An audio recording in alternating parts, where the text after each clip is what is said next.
welcome po sa gawain ng mahal na Panginoon. Pumalakpak po tayong lahat sa mahal na Panginoon. Lahat ay magsabing, praise the Lord. Handa na po ba kayong makinig ng salita ng Diyos? Purihin ang mahal na Panginoon. Sabi ng Biblia, mga minamahal, ang sa Diyos ay nakikinig ng salita ng Diyos. Amen?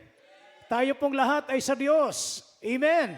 So dapat tayong makinig ng salita ng Diyos dahil ang pananampalataya ay nanggagaling sa pakikinig at pakikinig ng salita ng Diyos. Palakpakan natin ang ating pinakamamahal na Panginoon.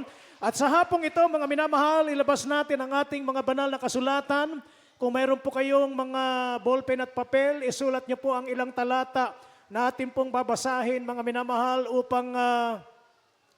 upang pagdating sa inyong mga tahanan, ay muli niyo pong basahin, mga kapatid, para ma-refresh po sa ating mga isipan ang salita ng ating pinakamamahal na Panginoon. Ang ating pong topic, mga pinamahal, bigyan po natin ng topic ang ating pag-aaralan. It is a fearful thing to fall into the hands of the living God. Kakilakilabot na bagay ang mahulog sa kamay ng Diyos na buhay. Amen? Amen. Bakit ba, mga kapatid? Ito po ay pangangaral ni Apostol Pablo, mga kapatid. Binigyang diin ni Apostol Pablo, mga minamahal, ito po ay isang paalala, babala sa atin po, mga kapatid, na tayo pong mga nasa paglilingkod na sa ating pinakamamahal na Panginoon, na sa atin po na mga nakaalam na ng buong katotohanan, sa atin po na mga nakalasap na ng biyaya ng Diyos, mga kapatid, dapat nating pag-ingatan ang kaligtasang nasa atin ng mga kamay. Dapat nating ipagtrabaho ang ating mga kanya-kanyang kaligtasan na may takot at panginginig. Dapat nating bigyan ng halaga ang ating paglilingkod sa mahal na Panginoon dahil ang paalala ni Apostol Pablo, nakakakilabot na bagay, nakakatakot na bagay, ang tayo po'y mahulog sa kamay ng Diyos. Amen? Ibig sabihin, mawala pa tayo sa paglilingkod sa mahal na Panginoon. Kindly po, atin pong basahin ang ating unang talata, Hebreo 10:31. Praise the Lord. Amen. Praise the Lord. Dito po sa aklat ng Hebreo, Kapitulo 10, talata 31. Kakilakilabot na bagay ang mahulog sa kamay ng Diyos na buhay. Amen. Amen. Palakpakan natin ang ating pinakamamahal na Panginoon. God bless you po sa pagkabasa ng banal na salita ng ating mahal na Panginoon. Mga minamahal, sabi po rito, nakakikilabot o kakilakilabot na bagay ang mahulog sa mga kamay ng Diyos na buhay. Dahil ano po ba, mga kapatid, ang nais na maipaunawa sa atin ni St. Paul, mga minamahal, ang talatang ito, mga minamahal, anong gustong i-emphasize nito sa atin? Nasabi rito na ang talatang ito, mga minamahal, this verse warns of severe divine judgment for those who willfully reject Christ's sacrifice and turn away from the truth. Na kung saan, mga minamahal, kaya sinabi ni Apostol Pablo, nakakilakilabot na bagay, nakakatakot na bagay, na tayo po'y mahulog sa kamay ng Diyos at tayo po'y mawala sa paglilingkod sa mahal na Panginoon. Nakakakilabot ang tayo po'y tatalikod pa sa mahal na Panginoon. Dahil ang sabi rito, mayroon pong kapahamakan, mga minamahal, na naghihintay sa isang tao, mga minamahal, na hindi pinahalagahan ang sakripisyong ginawa ng ating mahal na Panginoon. Hindi niya pinahalagahan kung papaanong tinubos siya ng banal na dugo ng Diyos sa krus ng Kalbaryo. Mas pinili niya ang makasalanang buhay kaysa katotohanan ng kanyang nasumpungan. Lahat ay magsabing, praise the Lord. Kaya mga kapatid, kung atin pong i-analyze, mga minamahal, yung salitang nakakatakot, kakilakilabot, terrible ito, mga minamahal. Hindi po biro, mga kapatid, ang kapahamakan, mga minamahal, ang parusang naghihintay sa isang taong nakakilala sa mahal na Panginoon at pagkatapos ay tinalikuran ang biyaya ng Diyos. Kumbaga, mga kapatid, parang sinabi natin na ayaw natin ang kaligtasan, mga minamahal. Kaya sabi ni St. Paul, mga minamahal, ang talatang ito po ay paalala sa atin, mga minamahal, na habang tayo po ay malayang naglilingkod sa mahal na Panginoon, habang tayo po ay naririto sa mundong ito, dapat bigyang importansya natin ang ating paglilingkod. Dapat nating pahalagahan ang ating pananampalataya sa ating pinaka pinakamamahal na Pinoon, na atin pong sundin ang kalooban ng ating mahal na Pinoon. Ipamuhay natin ang salita ng Diyos sapagkat mga minamahal, sa lahat ng mga nag-iingat ng salita ng mahal na Pinoon, sa lahat ng mga nagpapahalaga sa paglilingkod sa mahal na Pinoon, mayroon silang buhay na walang hanggan sa piling ng ating pinakamamahal na Panginoon. Palakpakan po natin ang ating dakilang Diyos. So ano po ang sabi ng Biblia, mga minamahal? Doon po sa mga tatalikod sa paglilingkod sa mahal na Pinoon. Ang sabi po ng aklat ng ikalawang Tesalonica, Kapitulo 1:8, magkasunod na pong basahin, Roma 11:22. Kindly po, praise the Lord. Sa aklat ng ikalawang taga-Tesalonica, Kapitulo 1, ang talata ay 8, na maghihiganti sa hindi nagsisikilala sa Diyos at sa kanila na hindi nagsisitalima sa Ebanghelyo ng ating Panginoong Jesus. Amen. Sa aklat ng Roma, Kapitulo 11, ang talata ay 22. Masdan mo nga ang kabutihan at ang kabagsikan ng Diyos. Ang kabagsikan ay sa nangahulog, datapwat ang kabutihan ng Diyos ay sa iyo. Kung mamamalagi ka sa kanyang kabutihan, sa ibang paraan ay ikaw man ay puputulin. Amen. Amen. God bless you po. Palakpakan natin ang ating dakilang Diyos, mga minamahal. Yung malakas na palakpak para sa ating mahal na Panginoon. Purihin ang ating mabait na Diyos. Nasusundan niyo po ba yung binabasa nating talata, mga minamahal? Nasusundan niyo po? Ang sabi po rito, mga kapatid, ano po ang panganib, mga kapatid? Doon sa sinabi ni Apostol Pablong nakakakilabot na bagay, nakakatakot na bagay kung tayo po'y mawawala pa sa kamay ng mahal na Panginoon. Dahil kapag nahulog tayo sa kamay ng Diyos, kapag tayo po'y nakawala pa sa kamay ng mahal na Panginoon, nawala pa tayo sa presensya ng mahal na Panginoon, ang sasalo sa atin ay kamay ng kaaway, mga kapatid. At ang gagawin ng kaaway sa buhay natin, mga minamahal, kung tayo po'y mawala pa sa paglingkod sa mahal na Panginoon, gagawin niyang miserable ang buhay natin, mga minamahal. Kaya wala pong tumalikod sa mahal na Panginoon na nagkaroon po ng totoong kapayapaan at kagalakan sa kanilang puso. Wala pong tumalikod sa mahal na Panginoon na masasabi natin, mga minamahal, na mas lalong naging maganda ang kanilang buhay, ang kalagayan ng kanilang buhay. Bakit? Dahil, mga minamahal, ang sabi ng Biblia, mga kapatid, kapag ang tao ay nawalay sa kamay ng mahal na Panginoon, lalong magiging miserable. Dahil ang sabi rito, in flaming fire, taking vengeance on them that know not God, and obey not the gospel of Christ our Lord. Kapag tayo po'y nawala, tumalikod sa mahal na Panginoon, ang naghihintay, mga minamahal, ang sabi po rito, ay mabangis na apoy, mga minamahal. Apoy ang naghihintay, mga kapatid, doon sa mga hindi kumikilala sa mahal na Panginoon. Purihin ang ating mahal na Panginoon.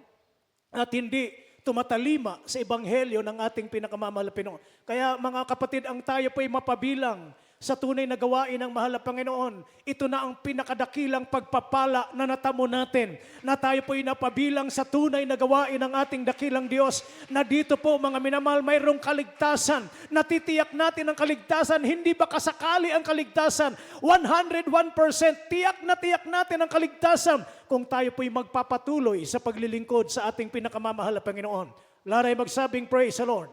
Dahil ang sabi ng Roma 11:22, masdan mo nga ang kabutihan at ang kabagsikan ng Diyos. Ang kabutihan ng mahal na Panginoon doon sa mga namamalagi sa kanyang kabutihan. Nakikita natin, mga minamahal, ang mga nananatili sa paglilingkod sa mahal na Panginoon. Bagamat, mga minamahal, mayroong mga problema, mayroon din mga pagsubok, may mga suliran hindi dumadating sa atin. Ngunit tayo po ay nagsusumikap na manatiling naglilingkod sa mahal na Panginoon, mga kapatid. Ang sabi ng mahal na Panginoon, mananatili din sa atin ang kabutihan ng ating pinakamamahal na Panginoon. Palakpakan natin ang ating dakilang Diyos.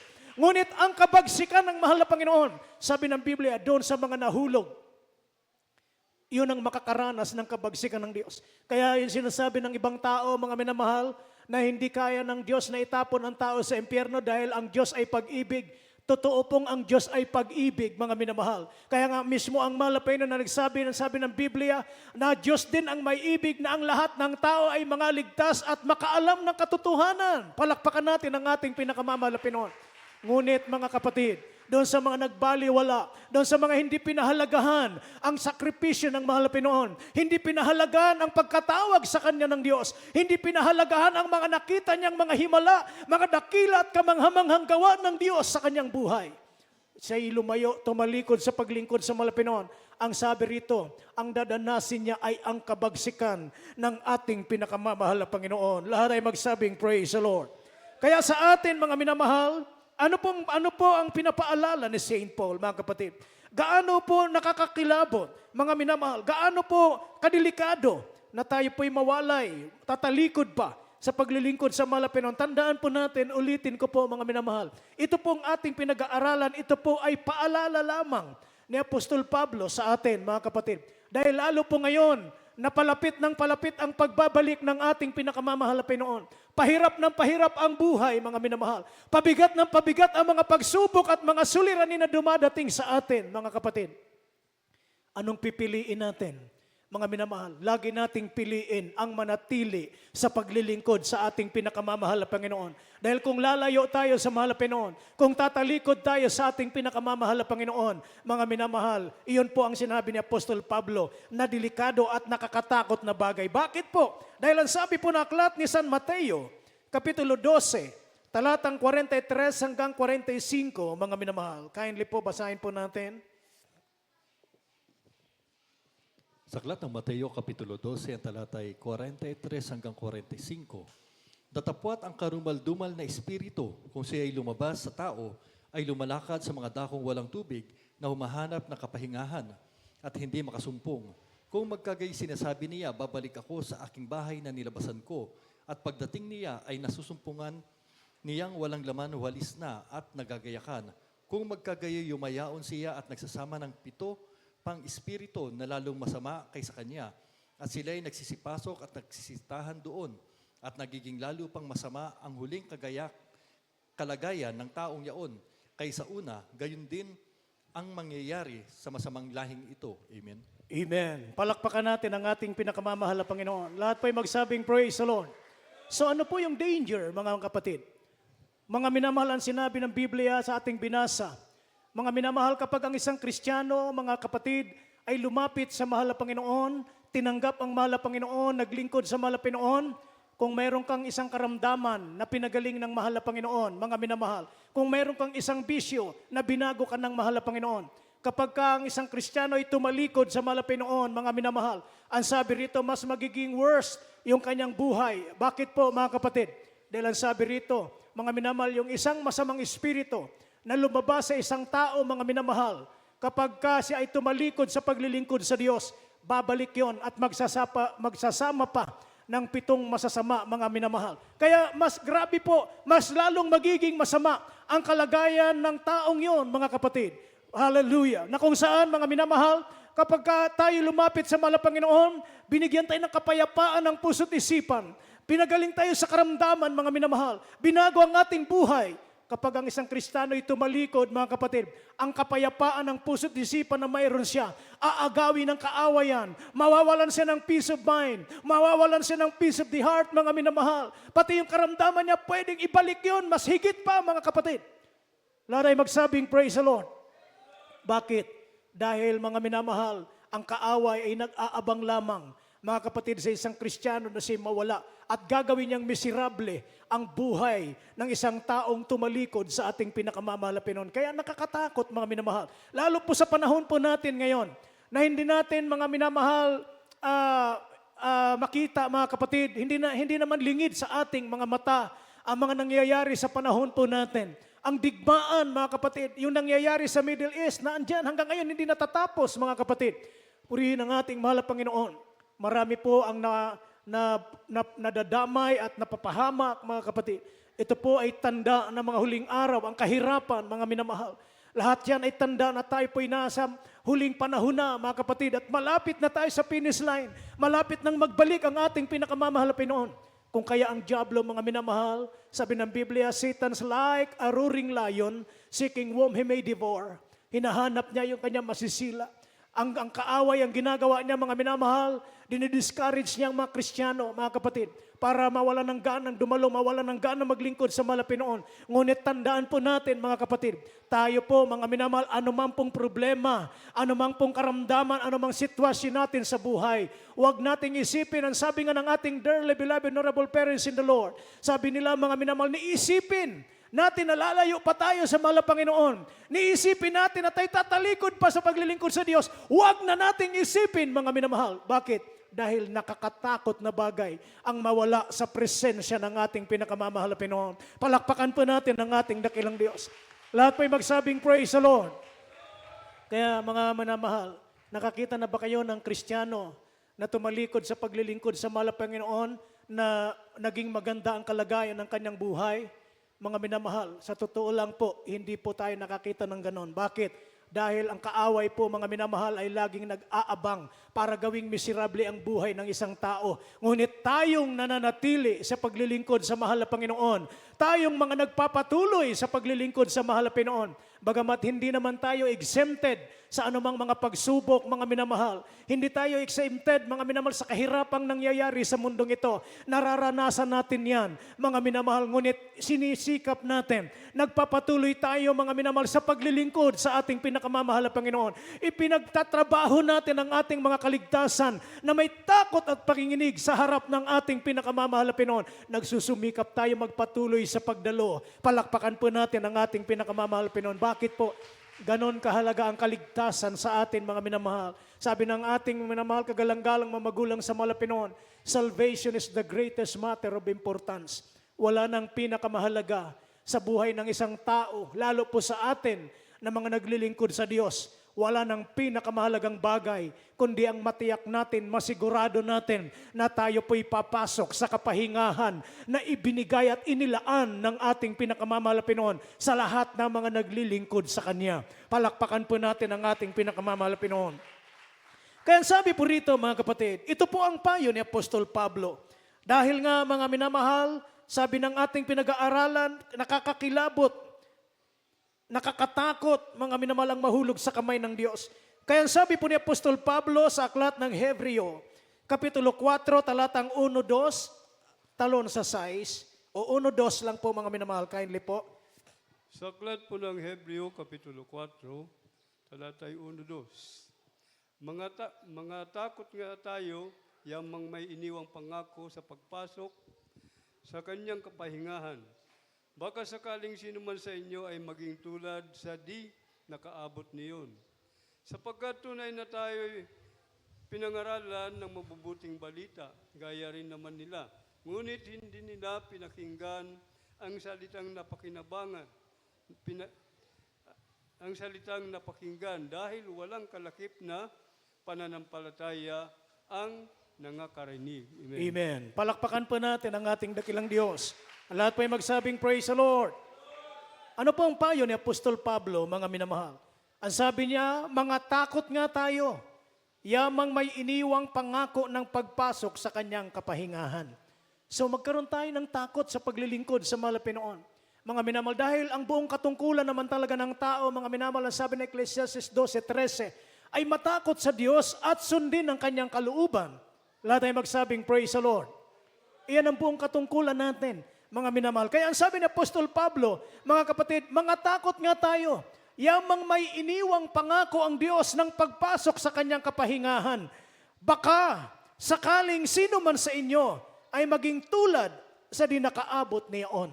Bakit po, mga kapatid? Kahit nung unang panahon, mga minamahal, mayroon ding mga mananampalataya, mga kapatid, na hindi nakaabot doon sa pagpasok sa kaharian ng malapit. Bakit? Dahil kahit nung unang panahon, mga minamahal, may mga Kristiyano na tumalikod din sa paglilingkod sa ating pinakamamahal na Panginoon. Ngayon, mga minamahal, hawak-hawak natin ang kaligtasan na ibinigay ng ating pinakamamahal na Panginoon. Pag sumikapan na lamang po natin, mga kapatid, na tayo po, mga minamahal, ay maging karapat-dapat sa harap ng ating pinakamamahal na Panginoon. Purihin ang ating pinakamamahal na Panginoon. Lahat po ay magsabing, praise the Lord. Kaya ang sabi rito, sapagkat tunay na tayo'y pinangaralan ng mabubuting balita. Tayo pong lahat ay aral na sa salita ng Diyos. Amen? Napakinggan natin ang ebanghelyong pinangaral ng ating dearly beloved honorable parents in the Lord. Napapakinggan natin ang pangangaral ng salita ng mahal na Panginoon. Mabubuting salita ng Diyos ang ating napakinggan.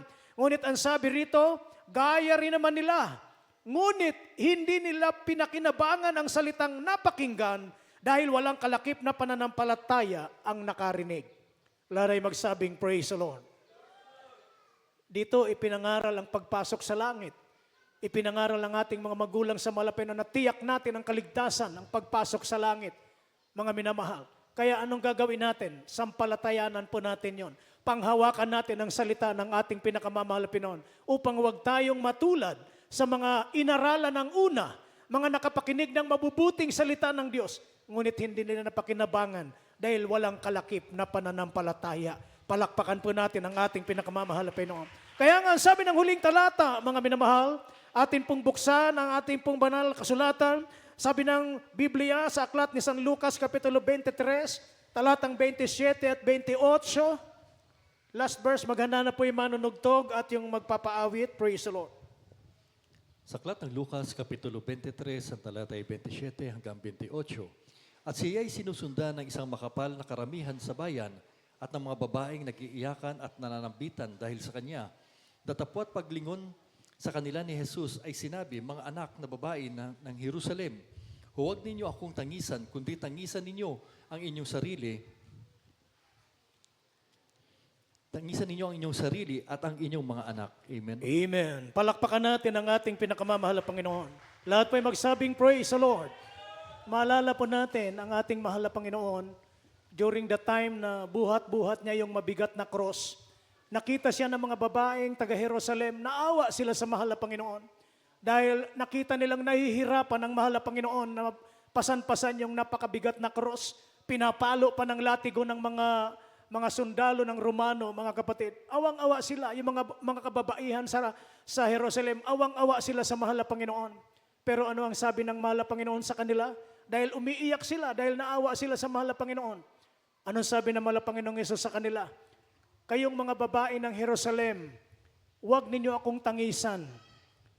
Tangisan ninyo ang inyong sarili at ang inyong mga anak. Sabi ng mahal na Panginoon, huwag nyo akong iyakan. Iyakan nyo yung inyong mga sarili. Iyakan nyo yung inyong mga anak. Bakit po? Dahil ang ginawang sakripisyo ng mahal na Panginoon, yung ginawang paghihirap ng mahal na Panginoon sa krus ng Kalbaryo, kaya ginawa ng Diyos para sa atin upang magtamo tayo ng kaligtasan at buhay na walang hanggan, na huwag nating baliwalain, huwag nating, mga minamahal, huwag nating hayaan na mabaliwala yung sakripisyo ng ating pinakamamahal na Panginoon. Lagi nating alalahanin na kaya ginawa ng Diyos ang sakripisyong yon upang tayo magtamo ng kaligtasan. Kaya nga mga minamahal, ngayon nasa ating kamay ng ating kaligtasan. Ipagtrabaho natin ito. Pahalagahan natin ang paglilingkod natin sa ating pinakamamahal na Panginoon. Kaya sabi ng mahal na Panginoon, iyakan nyo yung inyong mga sarili. Bakit po? Minsan, tayo po mga kapatid, nakakaisip pa tayong umalis sa paglilingkod sa mahal na Panginoon. Lalo kapag dumarating na yung mga mabibigat na mga problema, kapag dumadating na yung mabibigat na mga pagsubok, kung minsan nakakapag-isip pa tayo na magpahinga na lang muna tayo. Hindi na lang muna tayo dadalo, tsaka na lang tayo dadalo. Ayaw ng mahal na Panginoon ng ganon, mga minamahal. Kahit ano man ang kalagayan natin, may pagsubok man o walang pagsubok, patuloy tayong maglingkod sa ating pinakamamahal na Panginoon. May pagpapala o walang pagpapala, patuloy tayong maglingkod sa ating pinakamamahal na Panginoon. Palakpakan natin ang ating dakilang Diyos. Sabi ng mahal na Panginoon, iyakan niyo ang inyong mga anak. Bakit po? Maraming mga kabataan ngayon, mas iniibig ang sanglibutan. Mas iniibig ang mundong ito, mga minamahal, kaysa ibigin ang ating pinakamamahal na Panginoon. Kaya doon sa mga magulang, nakikita niyo ang inyong mga anak na pinapahalagahan nila ang kanilang paglilingkod sa mahal na Panginoon. Ipagpasalamat niyo yan sa Diyos. Ipagpasalamat niyo sa mahal na Panginoon. Nakikita ninyo ang inyong mga anak na nagsusumikap na maglingkod ng may katapatan sa ating pinakamamahal na Panginoon. Ngunit kung nakikita natin yung ating mga anak na unti-unti nang lumalayo sa mahal na Panginoon, nakikita natin ang ating mga anak na nawawala na ng gana sa pagdalo. Iyan ang sinabi ng mahal na Panginoon. Iyakan niyo ang inyong mga anak. Bakit? Dahil sinabi ni Apostol Pablo, kakilakilabot na bagay ang mahulog tayo sa kamay ng ating pinakamamahal na Panginoon. Dahil ang kapahamakan ay naghihintay. Ngunit sa atin, mga kapatid, hindi pa huli ang lahat. Hindi pa huli ang lahat. Habang ang mahal na Panginoon hindi pa nagbabalik, mga minamahal. Habang ang mahal na Panginoon binibigyan tayo ng pagkakataon, mga minamahal. Yung mga kapatid natin na tumalikod sa mahal na Panginoon, paalalahanan natin sila. Yung mga kapatid natin na humiwalay sa ating malapit, paalalahanan natin sila, mga minamahal. Purihin ang ating pinakamamalapi. Nasa pagkakataon pa tayo, mga minamahal, andyan pang oportunidad, andyan pang habag na mahal na Panginoon, na sila'y manumbalik sa ating pinakamamahal na Panginoon. Palakpakan natin ang ating dakilang Diyos. Hallelujah. Kaya sa hapong ito, mga minamahal, habang tayo imaawit, ang sabi nga ng awitong ito, minsan, O Diyos, ako'y lumalayo sa iyo. Bumabalik ang dating ako. Hallelujah. Kaya bilang Kristiyano, mga minamahal, tandaan po natin, ang paalalang ito ni Apostol Pablo, mga kapatid, kaya niya binanggit ang paalalang ito upang pahalagahan natin ang lubusan, ang pagkakilala natin sa ating pinakamamahal na Panginoon. Napahalagan natin ang lubusan, ang paglilingkod natin sa ating dakilang Diyos. Praise the Lord. Minsan, O Diyos, ako'y lumalayo sa iyo. Bumabalik ang dating. Kung mayroon po mga baguhan, mga kapatid, kindly po, paki-assist po sila. Lumapit sa harapan. Tanggapin niyo po ang ating mahal na Panginoon. Hallelujah. Minsan, O Diyos, sa pagsubok man kita'y binibigo ko. Alam kong ika'y naninimdim. Hallelujah. Mga minamahal, minsan, pag mabigat na yung problema natin, pag mabigat na yung suliranin natin, minsan, nakapag-iisip pa ba tayo na tayo ilalayo sa mahal na Panginoon? Huwag na, mga minamahal. Huwag na tayo mag-isip na aalis pa o lalayo pa sa mahal na Panginoon. Napakalapit na ng pagbabalik ng ating pinakamamahal na Panginoon. Anytime magbabalik na ang ating mahal na Panginoon. Ihanda natin ang ating mga sarili upang sa pagbabalik ng Diyos, nakahanda tayong sumalubog sa Kanya. Hallelujah! Patawad po, nais kong madamang muli at sundin ang mga kalooban mo. Sa tuwing ladarapay, awitan natin ang ating mahal na Panginoon. Hallelujah! Hallelujah! Christ Jesus.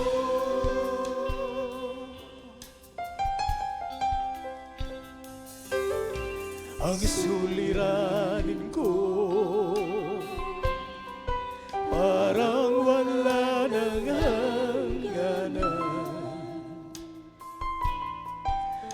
Hindi ko na makayanan, Jesus. O Diyos, ako iyong tulungan.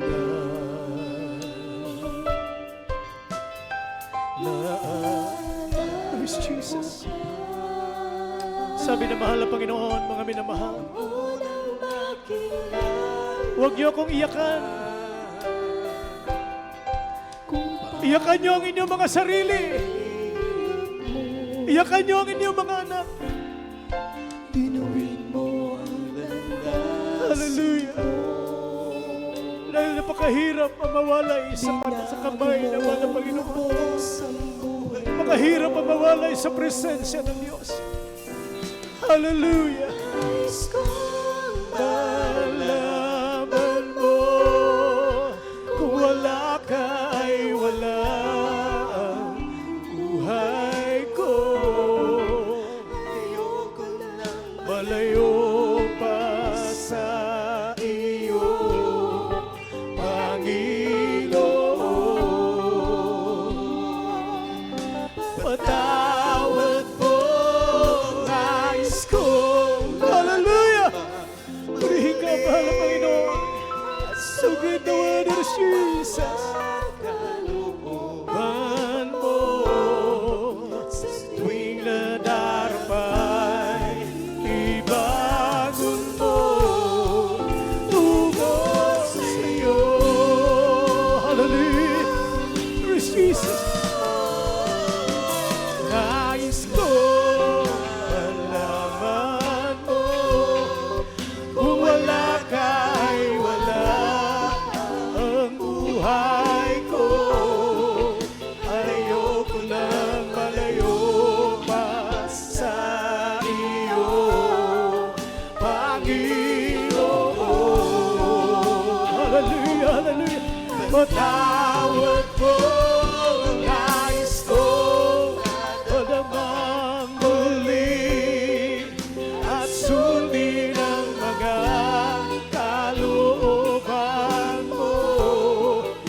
tuwing nadarapay, ibangon ko. Hallelujah! Tungkol sa'yo. Lord Jesus, glory to God. Nais ko, Lord, hallelujah. Purihin ka, mahal na Panginoon. Lord Jesus. Buhay ko, ayoko nang malayo pa sa iyo, Panginoon. Pagtawad mo, nais ko. Hallelujah, Lord Jesus. Purihin ka, mahal na Panginoon. Purihin ka, ang great na one. Hallelujah. Hallelujah. Purihin ka. Tungkol sa iyo. Purihin natin ang ating mahal na Panginoon, na minamahal. Ang tumamo tayo sa ating mahal na Panginoon. Hallelujah. Tumingin tayo ng kahabagan sa Diyos. Tulungan tayo ng ating mahal na Panginoon. Nadatnan niya tayong matapat at mainit na naglilingkod sa Kanya. Hallelujah! Hallelujah! Panginoon! Praise Jesus! Glory to God! Tawad mo, nais ko magdamang muli at sundin ang mga kalooban mo. Sa tuwing nadarapay, ibangon mo. We worship you, God. Glorify thy name, Lord Jesus. Hallelujah, hallelujah. Nais ko malaman mo, kung wala ka ay wala. Lord Jesus. Ayoko nang malayo pa sa iyo, Panginoon. Hallelujah. Patawad mo, nais kong magdamang muli at sundin ang mga kalooban mo. Sa tuwing nadarama, ibangon mo tungkol sa'yo. Hallelujah! Hallelujah! Praise Jesus! Mga minamahal, ang atin pong pinag-aralan ngayong hapon na ito po'y mahigpit na paalala ni Apostol Pablo na nakakakilabot na bagay ang mahulog tayo sa kamay ng mahal na Panginoon. Kaya magsumikap tayo. Iyak natin sa mahal na Panginoon na tulungan niya tayo sa ating paglilingkod sa Kanya. Kahit minsan marami tayong problemang kinakaharap, marami tayong pagsubok na kinakaharap, magtiis tayo mga minamahal. Tiisin natin ang maraming bagay sa mundong ito. Manatili tayong maglingkod ng tapat sa mahal na Panginoon. Dahil ang pangako ng Diyos sa lahat ng mga nananatili sa paglilingkod sa Kanya, pinangakuan niya tayo ng buhay at kapayapaan sa piling ng ating pinakamamahal na Panginoon. Walang kalugihan ang maglingkod sa Diyos. Hallelujah! Hallelujah! Glory to God! Glory to Jesus! Kaya sa hapong ito, mga minamahal, sa ating minamahal na babisita na narito, pinagpala ka ng Diyos. Ang mahal na Panginoon na nagdala sa iyo dito, sa lugar na ito. Dahil ikaw ay maaring isa kang sisidlang hirang, pinili ka ng mahal na Panginoon para gawing kanyang tunay niyang anak. Magmamana ka ng buhay na walang gan sa piling ng Diyos. Sa hapong ito, tanggapin mong mahal na Panginoon. 4 na reglamento ng kaligtasan, ang 3 ay gagawin mo. Ang pananampalataya, ang una, mga kapatid, maniwala kang may Diyos. Manawala ka na may kapangyarihan ng mahal na Panginoon. Kaya kang baguhin, kaya kang iligtas ng mahal na Panginoon. Ang pangalawa ay pagsisisi. Pagsisihan natin ang ating kasalanan, talikuran natin ang ating kasalanan, maka Diyos na pagsisisi. Sabi ng Biblia, kung ipahayag natin ating mga labi, ang ating mga kasalanan, tapat at banal ang Diyos na patatawarin tayo. Ang pangatlo'y bautismo sa tubig sa pangalan ni Jesus. Isang matalinong pasya na gagawin natin minsan sa buhay natin. Mga minamahal, yun ay maglingkod tayo ng lubusan sa Malapinon. Tanggapin yung bautismo sa hapong ito. Huwag kang uuwi na hindi ka mabautismuhan. Dahil pag nabautismuhan ka, pag uwi mo, kompletong pagpapala at lubos na kapatawaran sa lahat ng kasalanan mo. Malinis ka na sa harap ng Diyos. Ang pang-apat ay bautismo sa Espiritu Santo. Magpatuloy ka na maglingkod sa malapin. Tanggapin mong mahal Panginoon, sundin mo ang panalangin ito. Sabihin mo, mahal na Panginoong Yesus, sa hapong ito, narito po ako, isang makasalanan na nagbabalik loob sa iyo. Patawarin mo po ako, iligtas mo po ako, 10 ng aking mga mahal sa buhay. Bigyan mo po ako ng pagkakataon na paglingkuran ka habang ako'y may lakas at may hininga. Iligtas mo po ako, 10 ng aking mga mahal sa buhay. Pumasok ka po sa aking puso na marumi sa kasalanan. Sa pangalan ni Jesus, Amen. Kami po manalangin sa iyo, malapit pagpalain mo po ang aming kapatid na rito sa iyong harapan tumatanggap sa iyo. Kabagan mo po siya na dito ang una tulibag ko simula ito ng kanyang matapat na paglilingkod sa iyo. Iligtas mo siya po ng kanyang mga mahal sa buhay. Patawarin mo po siya. Isulat mo ang kanyang pangalan sa aklat ng buhay sa kalangitan. Sa pangalan ni Jesus, Amen and Amen. Praise the Lord. God bless you po. Makaupo na po kayo. At tayo po idadako sa ating panalangin, sa ating mga pangangailangan, mga minamahal. Tayo po'y magsumamo sa ating mahal na Panginoon.